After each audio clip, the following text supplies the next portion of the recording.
Bismillahirrahmanirrahim. Assalamualaikum warahmatullahi wabarakatuh. Pemirsa, pada saat sekarang ini kita lanjutkan taklim kita mengenal jin berdasarkan Al-Quran dan As-Sunnah. Sumber bacaan kita yaitu buku dengan judul Menjadi Muslim Sehat dan Hebat dengan Ruqyah Syariah yang ditulis oleh Kiai Haji Fadlan Abu Yasir LC. Baiklah, kita mulai saja. Mengenal jin berdasarkan Al-Quran dan As-Sunnah. Mengenal makhluk gaib yang tidak tampak di hadapan memerlukan informasi akurat dan terpercaya, yaitu melalui sumber Al-Quran dan As-Sunnah. Kemudian ijma' para ulama salaf. Karena informasi mengenai makhluk gaib yang beredar di masyarakat dan diyakini selama ini banyak bersumber dari perkataan dukun atau warisan khurafat yang sudah turun-temurun. Seperti adanya sebutan-sebutan bermacam-macam bagi jin, arwah gentayangan, sukma seseorang yang sudah meninggal, gandarwo, kuntil anak, pocong, tuyul, dan sebagainya. Oleh sebab itu, kita hanya mengimani berita-berita gaib yang bersumber kepada syariat Islam agar tidak tersesat. 1. Jin diciptakan dari nyala api. Allah Subhanahu wa Ta'ala berfirman di dalam surat Ar-Rahman ayat 15 yang artinya, dan Dia menciptakan jin dari nyala api. Yang kedua, jin diciptakan sebelum manusia. Allah Subhanahu wa Ta'ala berfirman dalam surat Al-Hijr ayat 27 yang artinya, dan kami telah menciptakan jin sebelum Adam dari api yang sangat panas. Yang ketiga, jin berkembang biak. Bangsa jin ada jenis laki-laki dan jin perempuan, serta berkembang biak seperti umat manusia.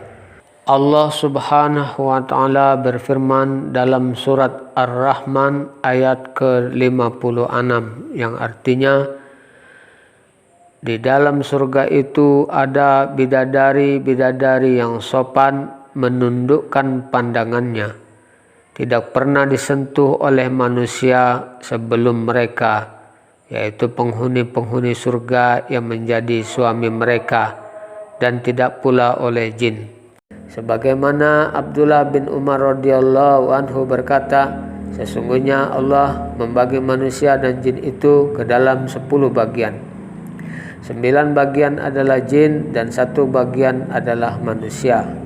Tidak seorang pun manusia yang melahirkan seorang anak kecuali jin melahirkan 9 anak. Hadis riwayat Ibnu Abdul Bar, Ibnu Jarir, Hakim, dan Ibnu Abi Hatim. Yang keempat, jin dan manusia diciptakan hanya untuk beribadah. Allah Subhanahu wa Ta'ala berfirman dalam surat Az-Zariyat ayat ke-56 yang artinya, dan aku tidak menciptakan jin dan manusia melainkan supaya mereka mengabdi kepadaku. Yang kelima, keimanan bangsa jin. Bangsa jin ada yang kafir dan ada yang muslim, musyrik, mukmin, fasik, serta zalim. Allah berfirman dalam pernyataan jin surat Al-Jin ayat 11 yang artinya, dan sesungguhnya di antara kami ada orang-orang yang soleh dan di antara kami ada pula yang tidak demikian halnya. Adalah kami menempuh jalan yang berbeda-beda. Dan Allah Subhanahu wa Ta'ala berfirman dalam pernyataan jin juga, surat Al-Jin ayat 14, sesungguhnya di antara kami ada orang-orang yang taat dan ada pula orang-orang yang menyimpang dari kebenaran. Barang siapa yang taat maka mereka itu benar-benar telah memilih jalan yang lurus. Yang keenam, jin bisa melihat manusia. Dalam kondisi normal, jin bisa melihat kita, tetapi kita tidak bisa melihat mereka. Allah Subhanahu wa Ta'ala berfirman dalam Al-Quran surat Al-A'raf ayat ke-27 yang artinya, "Hai anak Adam, janganlah sekali-kali kamu dapat ditipu oleh setan, sebagaimana ia telah mengeluarkan kedua ibu bapakmu dari surga. Ia menanggalkan dari keduanya pakaiannya untuk memperlihatkan kepada keduanya auratnya. Sesungguhnya ia dan pengikut-pengikutnya melihat kamu dari suatu tempat yang kamu tidak bisa melihat mereka. Sesungguhnya kami telah menjadikan setan-setan itu pemimpin-pemimpin bagi orang-orang yang tidak beriman." Yang ketujuh, jin dapat menampakkan dirinya. Sebagaimana iblis menampakkan dirinya sebagai kakek tua dari Najd di malam pertemuan rahasia pimpinan musyrikin Makkah di Darun Nadwah untuk melakukan makar terhadap Rasulullah SAW. Begitu pula penampakan iblis di hadapan pasukan kaum musyrikin sebagai Surakah bin Malik, pemuda Quraisy yang ahli berperang, tetapi ia tidak ikut dalam perang Badar. Allah sebutkan dalam Al-Quran surat Al-Anfal ayat ke-48 yang artinya, "Dan ingatlah ketika setan menjadikan terasa indah bagi mereka perbuatan dosa mereka dan mengatakan, tidak ada orang yang dapat mengalahkan kamu pada hari ini. Dan sungguh aku adalah penolongmu." Maka ketika kedua pasukan itu telah saling melihat atau berhadapan, setan berbalik ke belakang seraya berkata, "Sesungguhnya aku berlepas diri dari kamu. Aku dapat melihat apa yang kamu tidak dapat melihat. Sesungguhnya aku takut kepada Allah. Allah sangat keras siksanya." Yang kedelapan, jin beraneka bentuk. Rasulullah SAW bersabda dari Abu Sa'labah Al-Khusani radhiyallahu anhu bahwa Rasulullah SAW bersabda, jin itu ada 3 golongan. Ada golongan yang memiliki sayap-sayap, berterbangan di udara, ada golongan ular-ular dan anjing-anjing, serta ada golongan yang mereka menetap dan berpindah-pindah. Hadis riwayat At-Tabrani, Al-Hakim, Al-Baihaqi dengan sanad sahih. Sahih Al-Jami 85. Kesembilan, jin membutuhkan makan dan minum. Dari Abdullah bin Mas'ud radhiyallahu anhu berkata, Rasulullah SAW bersabda, "Telah datang kepadaku dai atau penyuruh dakwah bangsa jin, maka aku pergi bersamanya. Aku bacakan kepada mereka Al-Quran. Beliau bersabda, penyuruh itu mengajak kami berjalan. Dia tunjukkan kepada kami perlengkapan mereka dan perlengkapan api mereka. Mereka bertanya tentang perbekalan mereka. Maka beliau menjawab, makanan kalian itu, wahai golongan jin, adalah setiap tulang yang disebutkan nama Allah saat penyembelihannya yang berada di tangan kalian, yang masih ada sisa-sisa dagingnya, dan semua kotoran unta adalah makanan binatang ternak kalian." Nabi bersabda, "Maka janganlah kalian beristinja dengan keduanya, yaitu tulang dan kotoran unta, karena keduanya adalah bekal saudara-saudara kalian." Hadis riwayat Muslim nomor 450. Bahkan Rasulullah SAW menjelaskan cara makan jin kafir atau setan dan cara minumnya. Dari Ibnu Umar bahwasanya Rasulullah SAW bersabda, apabila salah seorang dari kalian makan, maka makanlah dengan tangan kanan, dan apabila ia minum, maka minumlah dengan tangan kanan, karena setan makan dan minum dengan tangan kirinya. Hadis riwayat Muslim. 10. Setiap manusia didampingi jin dan malaikat. Rasulullah SAW bersabda, tidak ada seorang pun dari kalian kecuali ia disertai oleh satu karin atau pendamping dari jin dan satu karin dari malaikat. Para sahabat bertanya, dan engkau juga wahai Rasulullah? Rasulullah SAW menjawab, ya, termasuk saya. Hanya saja Allah menolong saya sehingga jin itu masuk Islam. Ia tidak pernah menyuruh saya kecuali untuk kebaikan. Hadis riwayat Muslim. Poin yang ke-11. Jin bisa mati. Jin semuanya mengalami kematian dan akan menghadapi balasan nikmat kubur atau siksa kubur karena syariat yang dibawa oleh para nabi, termasuk Nabi Muhammad SAW ini berlaku untuk jin dan manusia. Dari Ibnu Abbas, Rasulullah SAW bersabda, aku berlindung dengan kegagahanmu yang tidak ada Tuhan selain engkau, yang tidak akan mati, sementara jin dan manusia semuanya akan mati. Hadis riwayat Bukhari. Adapun iblis sebagai pimpinan setan memohon kepada Allah agar diberi umur panjang sampai hari kiamat. Allah menjelaskan dalam Al-Quran surat Al-A'raf ayat 14-17 yang artinya, iblis menjawab, beri tangguhlah saya sampai waktu mereka dibangkitkan. Allah berfirman, sesungguhnya kamu termasuk mereka yang diberi tangguh. Iblis menjawab, karena engkau telah menghukum saya tersesat, saya benar-benar akan menghalang-halangi mereka dari jalan engkau yang lurus.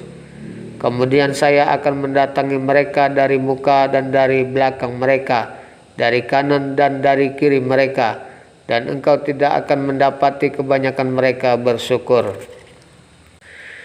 Poin nomor 12. Setan dari golongan jin bisa merasuk ke dalam jasad manusia.